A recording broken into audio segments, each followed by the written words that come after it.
Hey guys, 3D Print Explorer back with a new video. So today we're going to be unboxing and setting up the brand new H2C from Bambu Lab. So make sure to stick through to the end of the video. It's going to be a fun one. So once all four of your clips are out, you can simply just lift the top right off of the 3D printer. And this box is enormous.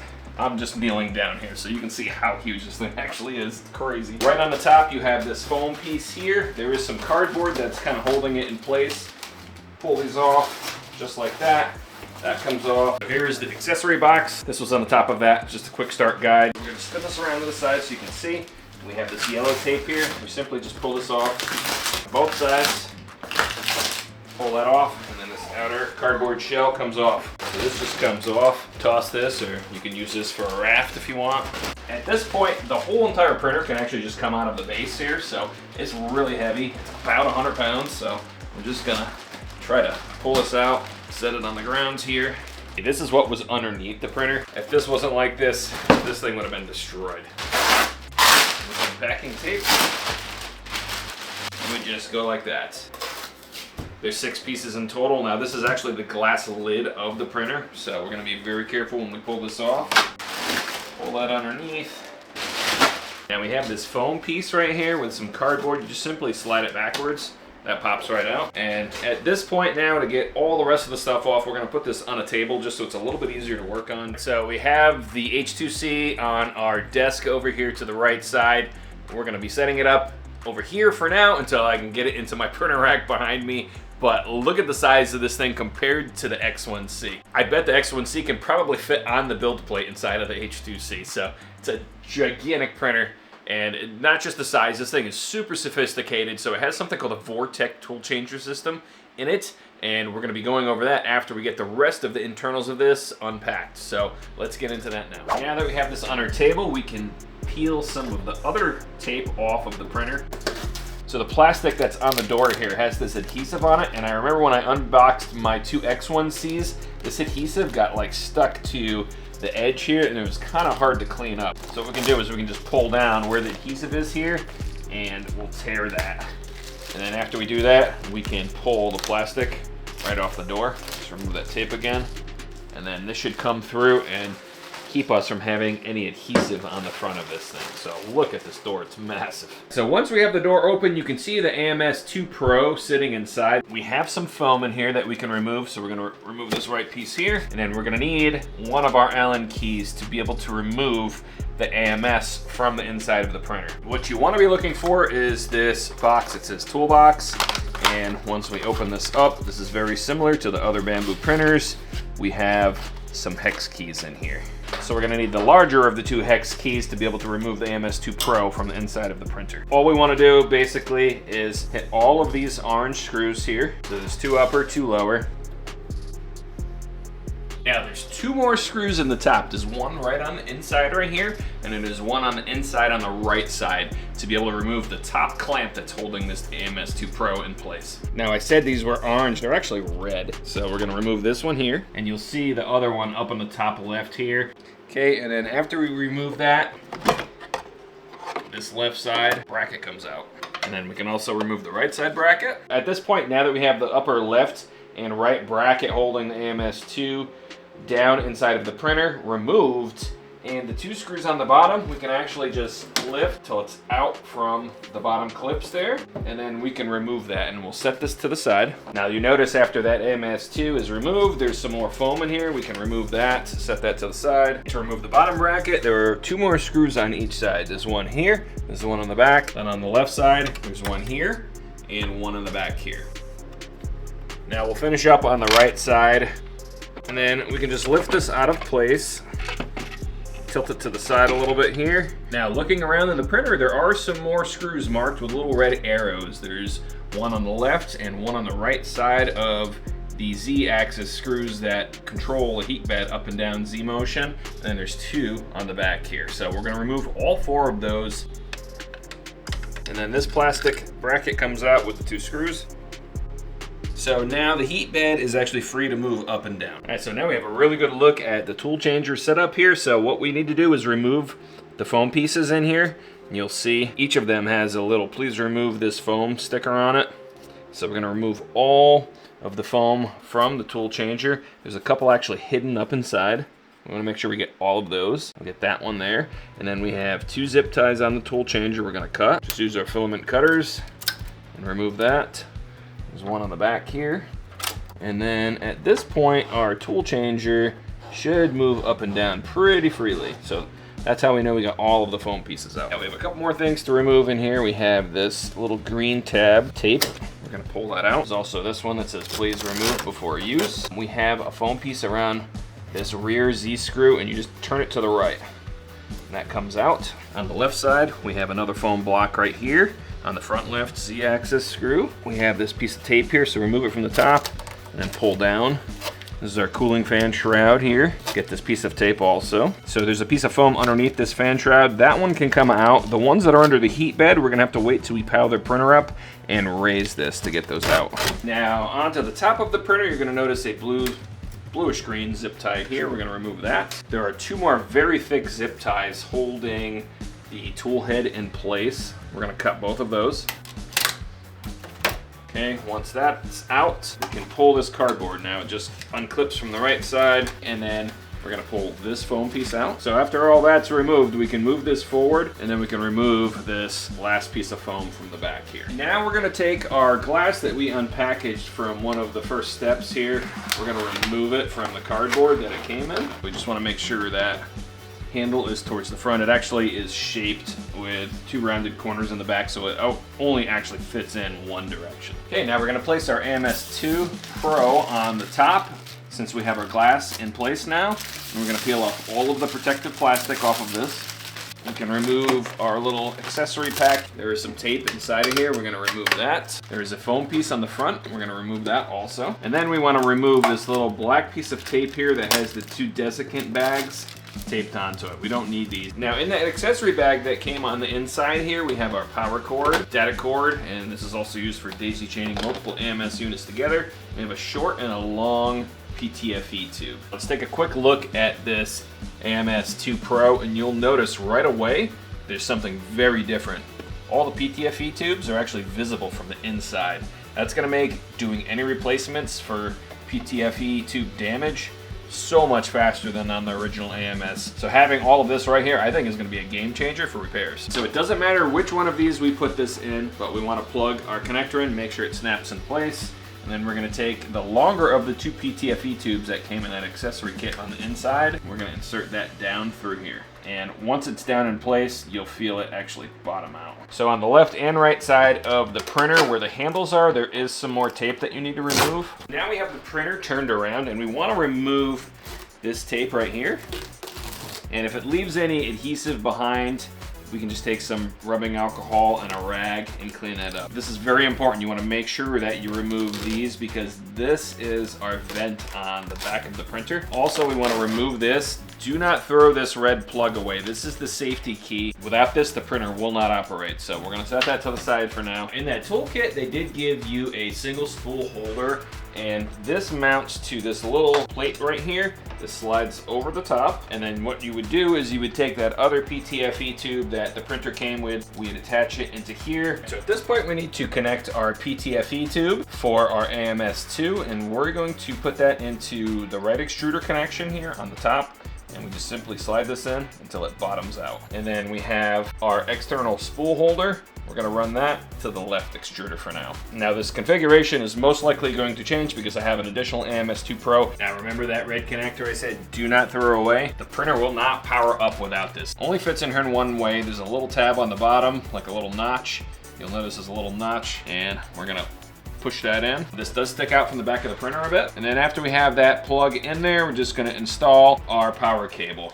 Now we can get the printer turned back around and power it up. Now after you plug this in, if you notice that the screen does not come on, there was an on-off switch, as you saw right below where that red safety plug was. So we're gonna turn that on now. It's asking which language, so pick your language, pick your region. All right, so the next step is your Wi-Fi network. So you're gonna make sure you select your Wi-Fi router or whatever you have in your house.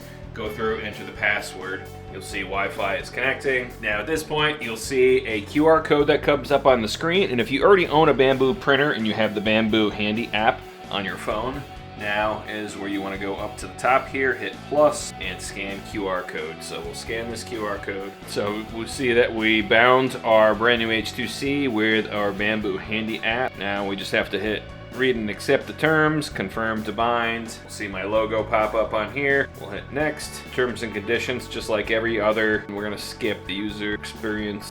Now you see on my phone, name your printer. So I actually put a story out on Instagram asking for names for my new printer here because all my other ones are named after Matrix characters like Neo and Morpheus and such. No one commented except for my brother-in-law, and he said to name it Mr. Anderson. Well, I guess it's about that time. So there's for you, Jim. So our next step after we connect to our Wi-Fi, bind our printer to our Handy app, is we hit next on our screen, and it's going to go through. And if you remember from one of the first steps there, we removed the Z-axis or the bed screws. So we just want to confirm that all 4 of those are removed, and then we want to remove the zip ties, foam pieces, and tape from our Vortek tool changer. Now all that's already done, so we're gonna hit next. The reason we wanna make sure those screws are removed and the zip ties and foam are gone is because that Vortek tool changer is gonna move up and down. It's gonna calibrate its home and extend positions. Same with the heat bed. It's gonna run a home. It's gonna do a motor like vibration check and calibration. We wanna make sure all of those screws are removed so we don't damage anything. So you'll see the options that it's going to be calibrating for: motor noise cancellation, vibration compensation, auto bed leveling, nozzle offset calibration. Total time, 26 minutes. So after we've verified that everything is out, we're gonna hit start. Now, once that bed raises, pull our 2 foam pieces out of the bottom. You know, make sure you do that kind of quick. So right now it's doing motor noise cancellation. If you've had one of the other Bambu printers and ran the calibrations, you know that it makes a bunch of noises. Don't be alarmed. It does take a little bit of time also.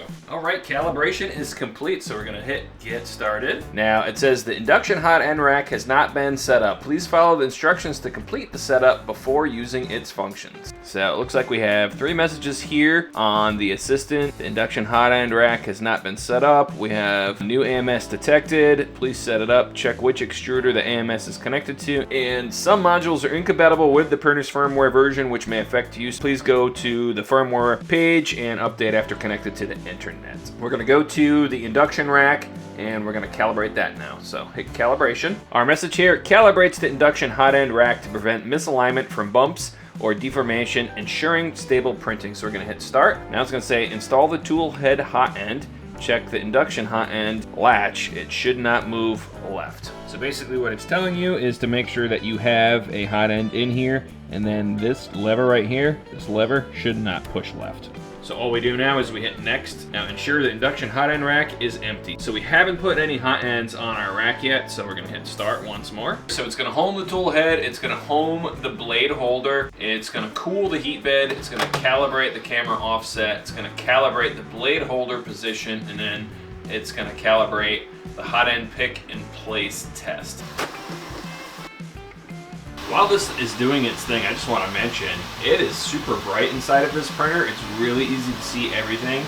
So there's LED lights on the left and right upper side, unlike the X1C that just has a pretty dimly lit LED on the left side.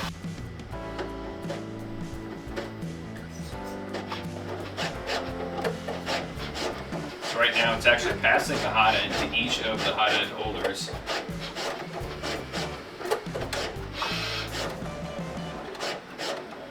So now it's saying induction hot end rack setup complete. Now we have an option to either close or install hot ends. So we're gonna install hot ends. So we're gonna click that button, and then we have a new menu that says the induction hot ends rack is organized into 2 rows, A and B. Row A holds hot ends 1, 3, and 5, and B holds 2, 4, and 6. So row A is the odd numbers, B is the even numbers. The cool thing, to keep you from getting confused, is each of them have an actual number on them. So we're gonna hit next on our screen, and then we have a new menu here, and it shows you what is in each of the racks. So you'll see row A is raised right now, and then row B is lowered, and they're all empty. They give you a bunch of hot ends in the box when you buy this printer, and we're gonna open this up and look at them. It looks like it comes with a 0.2, so The cool thing about this printer is that you can leave a 0.2 nozzle in here. Don't have to change it whenever you want to do some like really fine detail work, little prints or figurines or whatever. It'll just simply pick this particular nozzle based on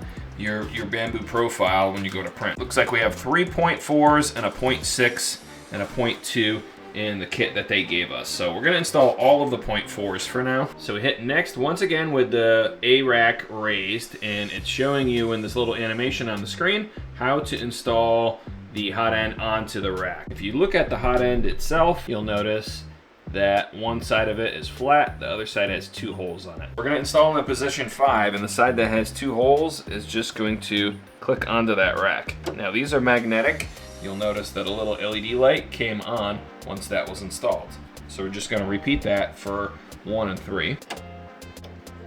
Now once all 3 of those are installed and we have the 3 LED lights on, we're gonna hit next. Now you'll see that it says unknown, and that's okay. It knows that there are 3 hot ends in that rack though, and what it's gonna do is in the next step it's actually going to scan those, and it'll know that these are 0.2 or 0.4 or 0.6. I bought the ultimate kit with this printer, so it came with 2 AMS2 Pros and HT, and it came with a bunch of extra nozzles. So you'll see that we have a 0.2 and a 0.6, and that's for the left side, and then we have 3 additional 0.4s. So I'm gonna install the other 3 0.4s into that rack. So the machine is basically strictly 0.4 right now. We'll make some other videos on how to swap out the different sizes and what we can do, or what the printer's capable of doing with different size hot end nozzles. So I'm going to show you now how to get the B rack up. So all we're going to do is press B. You're going to get a little message just basically saying keep your hands out of the way, and I'm going to set the camera up here so you can see what happens when I press OK. So I'm going to press OK right now, and you'll see that 2, 4, and 6 come to the top here. So we're going to do the same thing with 2, 4, and 6. Okay, so I actually did make one mistake. So there is a 0.4 already in the tool head. I installed 6 nozzles in here. The problem with that being is if we ever wanted to swap a color, this has nowhere to land on our changer rack. I'm gonna switch back to row A.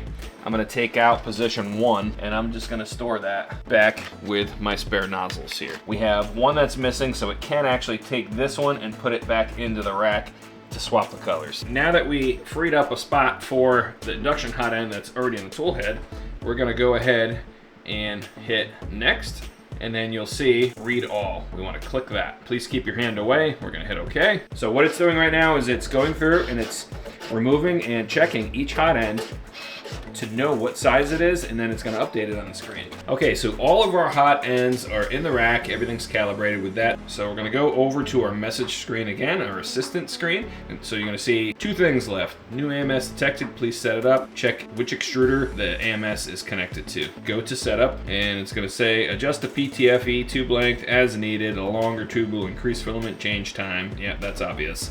It's recommended to trim the tube minimum 600 millimeters based on AMS position. We're just using the one that came with it. That should be about 600 millimeters. So we just hit OK on that. Help the AMS identify which extruder it is connected to. Actually looks like we need to load a spool of filament in here if we do auto mode, or we can just do manual mode. So we'll hit OK, and you'll see AMS A. So we only have one AMS connected right now, and what we're going to do now is if we click on that, it's going to say, hey, join the left or join right. So if we look at the back of the printer where we connected this to, we have the AMS2 going to the top connector. We know that we have the AMS2 hooked to the side that has the tool changer, and that's going to allow us to do multiple colors without all of the excess printer poop. So we're going to join that to the right, and we're going to hit confirm. All right, and then you'll see external. That is for the spool that we mounted on the side. We're probably never going to use that unless we're printing TPU or whatnot, but I also have 6 other printers I can print TPU on. And then we have one last message we need to take care of in our assistant here, and it's saying some modules are incompatible with the printer's firmware version. Please go and update them. So I'm going to show you how to update the printer firmware now. To update the printer firmware, we're going to hit the gear.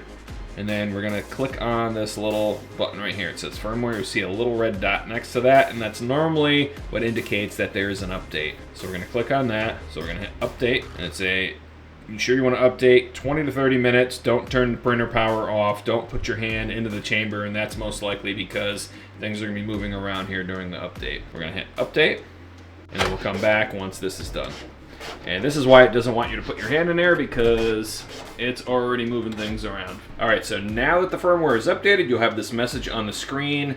You're just gonna hit the OK button, and the printer is basically ready to print at this point. So what we're gonna do now is we're going to load up some filaments in our AMS Pro here. We'll clean off our PEI build sheet, and we'll send a print to this, and we'll compare the time in the slicer for the X1C to the H2C for a multicolor print. I assume it's going to be a lot faster with the H2C, and there's going to be far less waste. All right, so our multicolor print is going to be white, pink, gray, and this sand beige from Amelin. Before we start our print, we want to make sure that our PEI sheet is clean. We're not using like a cryo grip or a SliceWorks plate in here yet. Just gonna put a little isopropyl on here. This is 91%. Before we go with this multicolor print, we're gonna go with the classic Benchy. Just make sure everything is working good. Textured PEI, 0.4 nozzle. We're gonna hit next, and we're going to basically just pick which slot we want to print the Benchy with. So we can choose which nozzle we want to use from the Vortek nozzle rack, or we can print with the main tool head. Now the main tool head though is connected to the external side mount spool. We'll go number 3, and why don't we print this thing in pink, make it fun. Now everything is gonna home, it's gonna warm up, it's gonna pick our nozzle off the rack that we're gonna be using, and we'll start printing.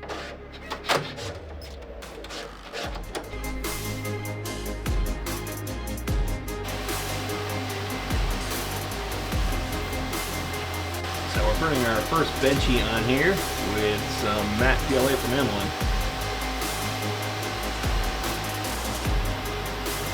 Alright, we're just about finished here. So it took about 22 minutes. Let's take a peek at this. Pretty decent. No adhesion issues. So we're gonna go right off to a multicolor print now. Oh, and I also want to show you, basically that's the only waste.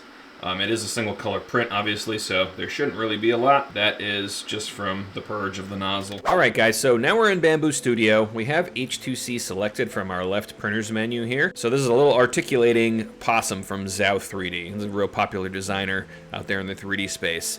So this guy has 4 different colors. He's really small. And we're gonna slice him on filament saving mode, and I'm gonna show you what the configuration is here and explain this a little bit. So it wants us to use the dark gray on our left nozzle, the black, the light gray, and the beige on the right nozzle. Now look at our total time for this print, 2 hours and 47 minutes. Cost is 45 cents, 228 filament changes, and the total amount of filament that we're gonna use with the purge tower is 22.44 grams. Let's regroup this filament. Let's say you don't wanna use the left nozzle. You wanna put all 4 colors in your AMS and run it just strictly from the AMS on the Vortek rack. So we're gonna click on regroup filament, and then we're gonna go to custom here, and then all we have to do is just drag this color over here and hit OK. It's going to reslice it automatically. You're going to notice that our total filament grams is about the same. Filament change times is 227, so it's 1 less. Cost is the same. But look at the total time, 3 hours and 25 minutes. So it's an hour longer if you group everything here as opposed to using the left nozzle also. Now what I want to do is I want to show you these same numbers with the X1C. And it's probably going to be very similar to like the A1. I'm going to select X1 carbon. We're going to slice this. Now the X1 carbon only has 1 nozzle. The same number of filament change times. The cost went up $1.40. It's $1.84 now. Our total print time is 7 hours and 29 minutes. So that's 5 hours difference when we were using the filament save mode on the H2C. That's significant, especially if you do prototyping or you sell 3D printed models online. That 5 hours, you can print a lot of things in 5 hours. That's getting you back time, that's saving you money. Not to mention, look at this filament total here, 92 grams. That's 70 grams more than H2C required to print the same exact model. You know, almost 5 hours difference between the H2C and these other printers. So I think that makes this printer totally worth it, and you're gonna recoup the cost of this printer eventually.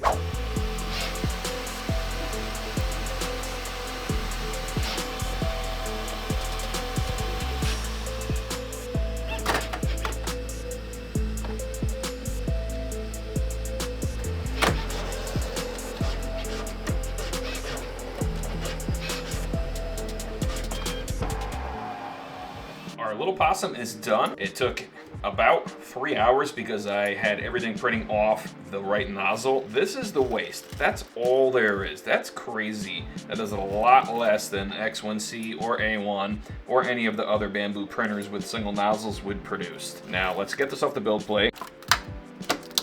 And here is this cute little possum that we just printed. And this was just 0.4 layer height. You can definitely, see that there is some stuff on the top here, but we could fix that with adaptive layers. But it came out really, really well. No color bleed like you would get if you didn't have your color volume set correctly, and it articulates perfect. Here's the purge tower, and you can see the different colors inside of there. So you still have a purge tower even with the Vortek system. The amount of waste you have is 100% less than you would have with other printers. This thing is going to pay for itself in no time. So that wraps it up for the H2C unboxing and initial setup. So make sure to like and subscribe so you don't miss any of the future videos coming out. We're going to be doing some more testing. We're going to be adding a second AMS2 Pro and an AMS HT to this machine so we can do 9-color printing. We're going to do some more comparisons. We're going to do some general maintenance and how to do nozzle swaps and configs and stuff like that. So we're going to have a ton more content coming your way. See you in the next video.